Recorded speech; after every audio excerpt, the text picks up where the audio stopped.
Do you know what we're not gonna talk about? The stock market? Someone named Bruno?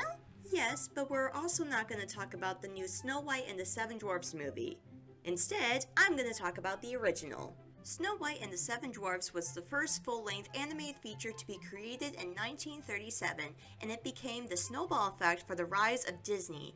But do you ever wonder, how did this movie come to be? If not, too bad, you already clicked on the video. Lego. In 1933, Walt Disney was sitting in his office thinking about the future of his animation studio, which he found 10 years prior after his first studio, Laugh-O-Gram, went bankrupt. The studio was doing well, especially with the success of Mickey Mouse and various cartoon shorts that already got Walt 4 Academy Awards. But he knew that cartoon shorts weren't enough. One day, Walt sat down with his team and pitched his idea. Alright, hear me out. What if we take one of our short cartoons and make it longer? How long are we talking about? An hour and a half?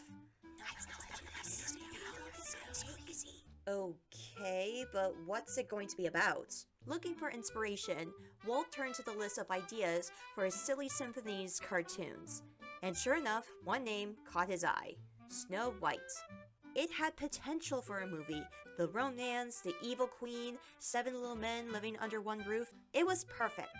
However, there were mixed feelings about the idea of a full-length animated film. Some people thought that the audience would not want to sit through an 83-minute cartoon. It was a risk, but Walt believed in his storytelling skills and his team to bring his ideas to life. The following year, the studio got to work on what would be called Disney's Folly. And right off the bat, there was already a problem. The animators had a hard time drawing humans. The characters looked stretchy and silly and not taken seriously whatsoever. When he was able to, Walt Disney decided to send all his artists back to school, so that way they can learn to draw more realistically. The silliness was for the dwarfs, which, compared to other dwarf characters at the time, these dwarfs had their own personalities. Grim Netwick, the artist behind the popular character Betty Boop, was hired as the lead animator for Snow White. Eventually, Snow White's appearance was more pure and innocent. The evil queen went from an ugly, wacky queen to a regal yet wicked woman. And the prince... European artists such as Albert Herder, Ferdinand Horvath, and Gustav Tangren were also hired to oversee the design of the film. One of the reasons why this movie is so unique is because of the different techniques and methods used to push the boundaries on animation. One of the tools that the Walt Disney Studios improved on was the multi-plane camera. Backgrounds were broken into different layers and the camera was facing downward. The layers were able to move around, creating the idea that the camera is moving across the scene or zooming in or out of the scene. Footage of scenes being acted out were used as references for the animators to draw from. For the human characters, rotoscoping was a technique where animators would trace on top of the still images. Even I sometimes use this method in my own videos. Animators would draw out the sequences on paper. After the animation is cleaned up, the drawings are then taken to the ink and paint department, which was made up of women. Each drawing was traced on transparent sheets of plastic called cells, and then each cell was flipped over and colored in from the back. Fun fact, to give Snow White a more natural look, the ladies applied real makeup to Snow White's face. Very cutesy, very mindful. In total, this movie took 3 years to make, with 750 artists creating over 2 million drawings. And don't forget, this is all hand-drawn. So if you ever ask me, why does it take you forever to make a video, I will firmly yet politely tell you to eat a As part of the animation business, some scenes may be reworked multiple times or scrapped completely, even if they took over a year to make. One sequence that was cut out was animated by Ward Kimball. He animated a sequence where the dwarfs are eating soup, but the scene was cut out, destroying the length of the movie. But it took me a year and a half to animate that scene! I'm sorry, but I had to make some cuts. But don't worry, you're still one of my top animators, also known as my 9 old men. Dude, I'm 23.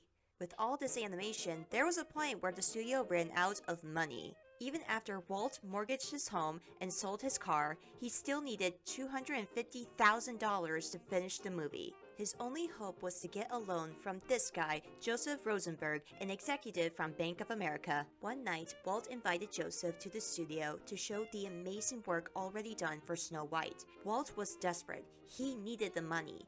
Afterwards, Joseph turned to Walt and said something in the lines of, "So how much money did you need again?"